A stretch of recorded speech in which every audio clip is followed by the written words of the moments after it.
You already know what it is. It is Crew, aka a rainy storm, checking in for an exciting time. We are going to be talking about evolutionary astrology.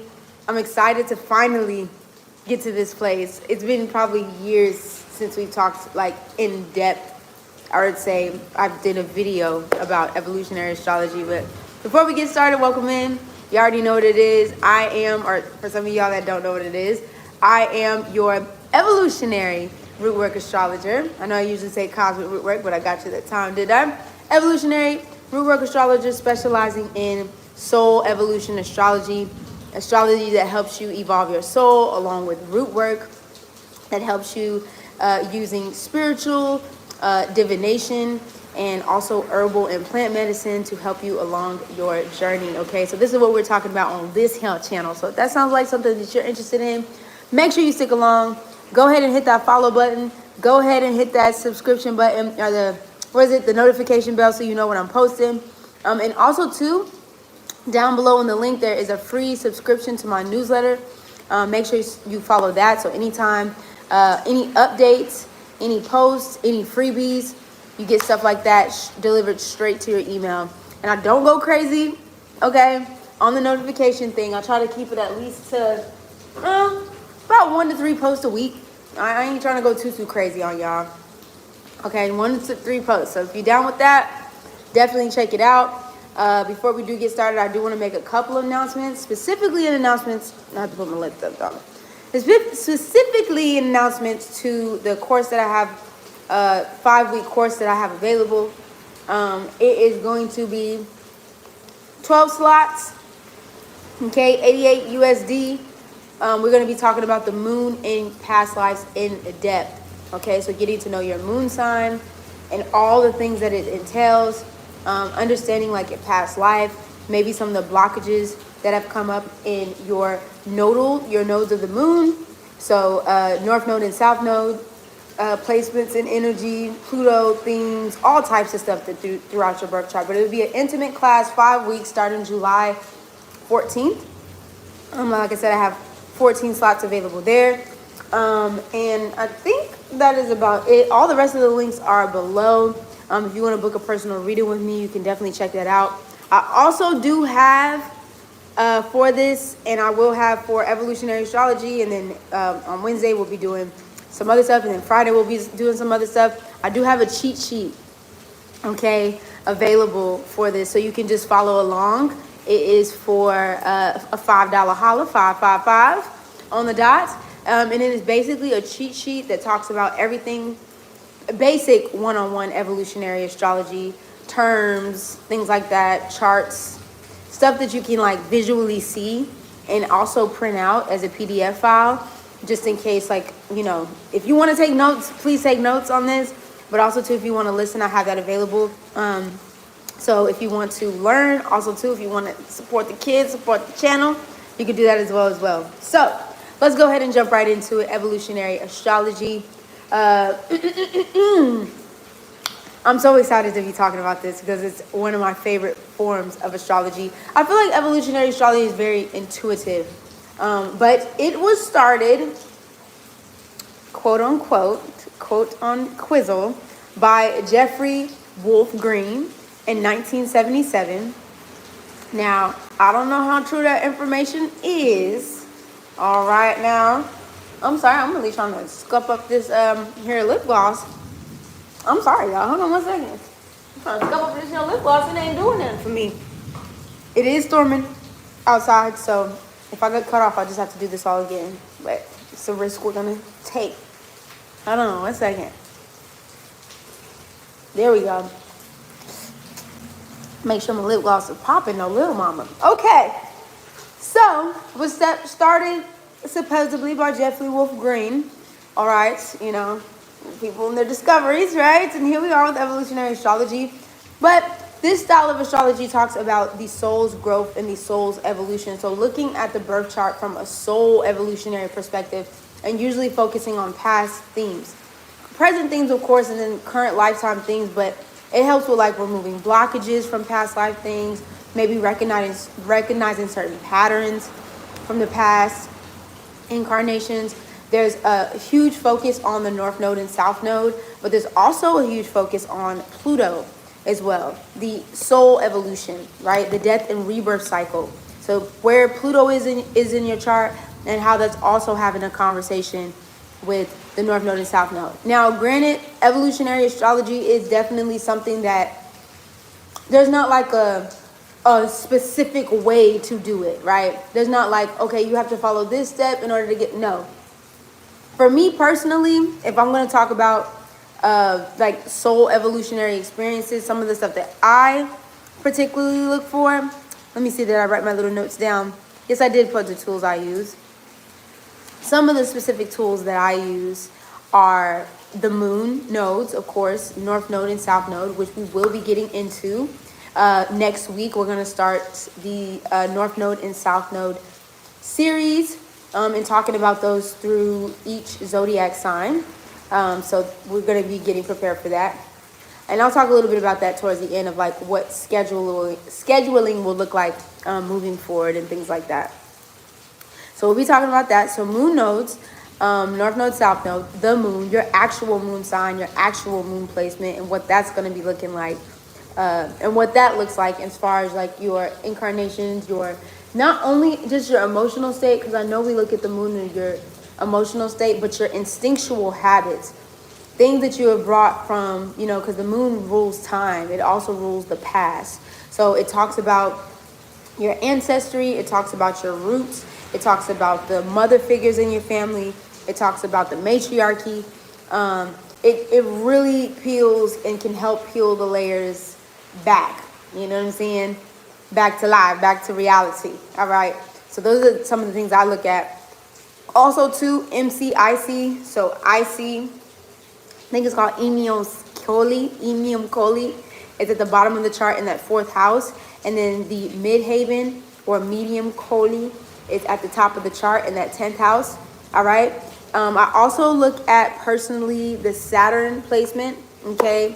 Because Saturn is lessons, and lessons that usually you have pulled from a previous incarnation into this lifetime. And it's a lesson that you are here to learn as well. Again, I mentioned Pluto is also being here. Pluto signifies, first of all, Saturn and Pluto is generational. It's collective. We share Saturn and Pluto with a collective year, right? So don't get me lying about Saturn right now, okay? But I'm a 92 baby, and so I share Saturn and Aquarius with my 90s cluster, and I think a little bit of 80s at the like end of 80s cluster, if I'm not mistaken. I have to look it up. I ain't got it on hand right now, but it's a cluster of us. Saturn return. You had your Saturn return 2731 just recently, before it went into Pisces last year, and you know what I'm talking about. So things like that. So generationally, what have we shared specifically from generation to generation? With Pluto as well too, generational. I also look at the 4th house where that IC is. I look at the 8th house because 8th house usually has to do with the hidden fears, psychological things that you carry with you, or you carry with you mentally and spiritually as well. It's the Scorpio house. So looking at peeling back the layers of the 8th house as well here too. I also look into the 12th house because it has to do, it's the Pisces house. It has to do with past lives, subconscious, dreams, connection to spirit, ancestors, things like that. And it's also the ending. So looking at that energy too. I also look to the 9th. And usually I look to the 9th more so because of like the belief systems or indoctrination, quote unquote, maybe that you've had from younger, either your childhood or maybe like previous lifetimes. And then last but not least, we have Lilith is some of the things that I look at. Now, granted, this could be a plethora. Maybe in readings or just in general, I won't look at all of these things. But I look at majority of the time, I will take a... What's up? I will take a look at these things as well here too, especially with Lilith. Or with Lilith here. I'm sorry, that kind of threw me off. I don't know. I think it's one of the cats. What's up, y'all? All right, I'll get to it in a second. So these are some of the things that I look at here when we're talking about evolutionary astrology personally here. Once again, there's various methods to do this, you know, when you're looking at it, but just like I said, in compass and scope is really looking at your birth chart from like, how can I evolve? What things, what patterns maybe have I taken from either home or my roots, or even taken from a previous life or incarnation that I brought into this lifetime that I'm here, you know, to transmute. You know, I'm here to evolve from. And so we look at that when doing a reading, a personal reading, and just in general when we're talking about this. So keep this in mind here.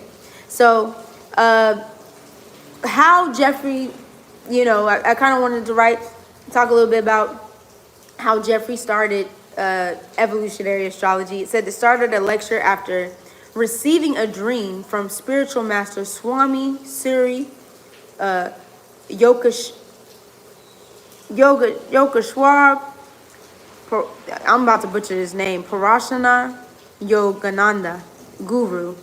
And basically it came through a dream and it was conveyed to Jeffrey, so to speak. Like I said, this is just what I found.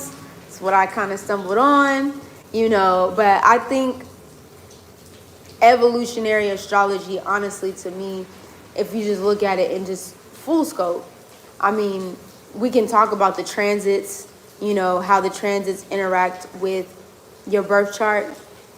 But evolutionary really to me has been about picking out certain things. For example, one way is that evolutionary astrology has helped me. I'm just so excited to start this because I don't know why it's taking me this long to like really dig into this, because it's like one of my favorite things, but I'm happy we're here now. That's all I can say.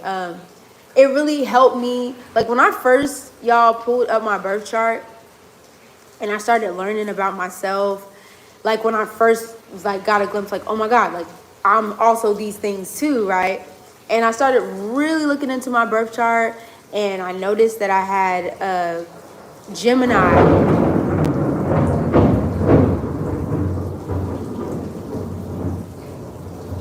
Well, God damn!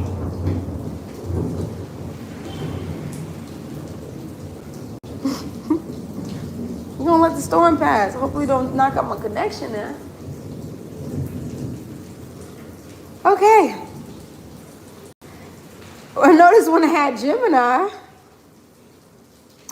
as my South Node, right, in my 4th house, and also it is connected to my Mars in Gemini. It's conjunct my Mars in Gemini.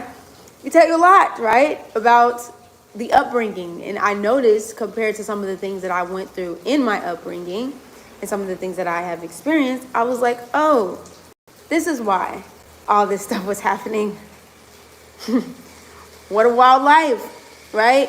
This is why all this stuff was happening. It's a little chaotic growing up, right? Not gonna go too deep today, but you know.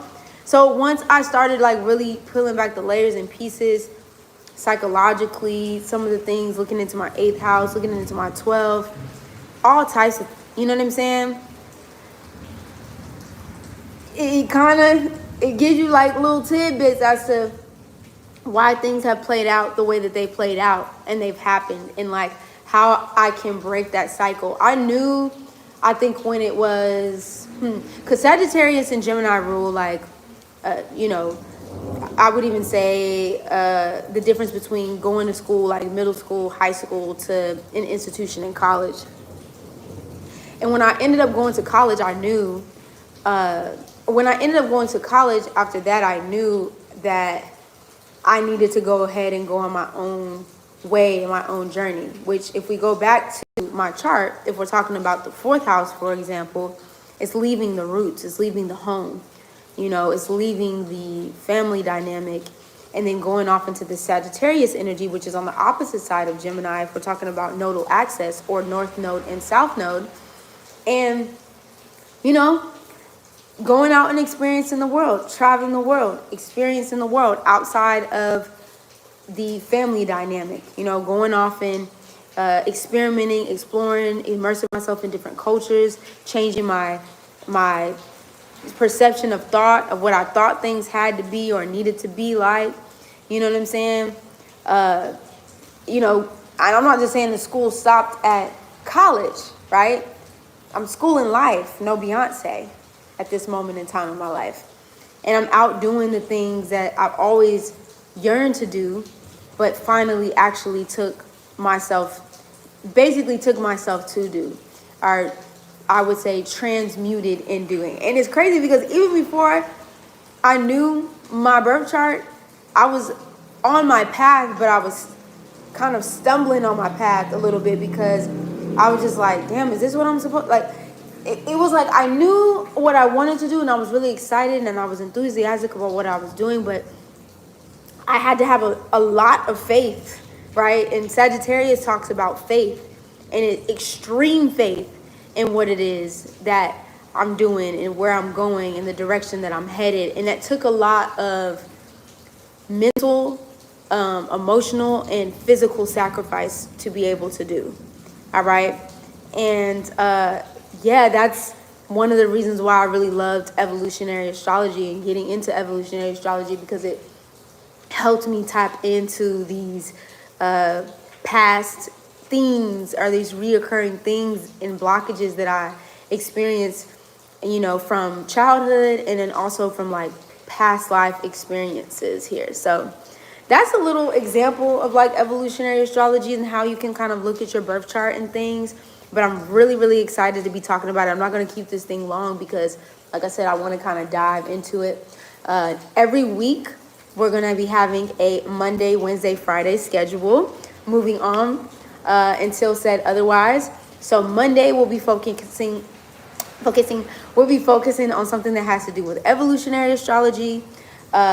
Wednesday, we'll be focusing on something that has to do with astrocartography. And then Friday, we'll be focusing on root work or holistic astrology. So anything that has to do with animal medicine, plant medicine, divination, spirituality, all those things. And so this week will be just intros to everything and introducing ourselves to this energy. And then next week we'll start to actually jump into more and expand more of these practices and studies, since they are for the moments in astrology my absolute favorite. So I hope you've enjoyed this video. I will definitely see y'all next week. There might be other videos sprinkled on the Tuesdays and Thursdays and things, but like just know like this is like our main schedule for right now. This is what we're gonna do. So y'all make sure y'all go ahead and get that cheat sheet, that evolutionary astrology cheat sheet. It will give you the basics of evolutionary astrology, the things that you can look at, definitions, terms, how you can use it in your chart. That link is actually below. You can check that out there. And yeah, I look forward to seeing y'all on the next one and jumping in and diving into this journey. So you already know what it is. It's a rainy stone checking in, checking out without a doubt. Deuces. All right.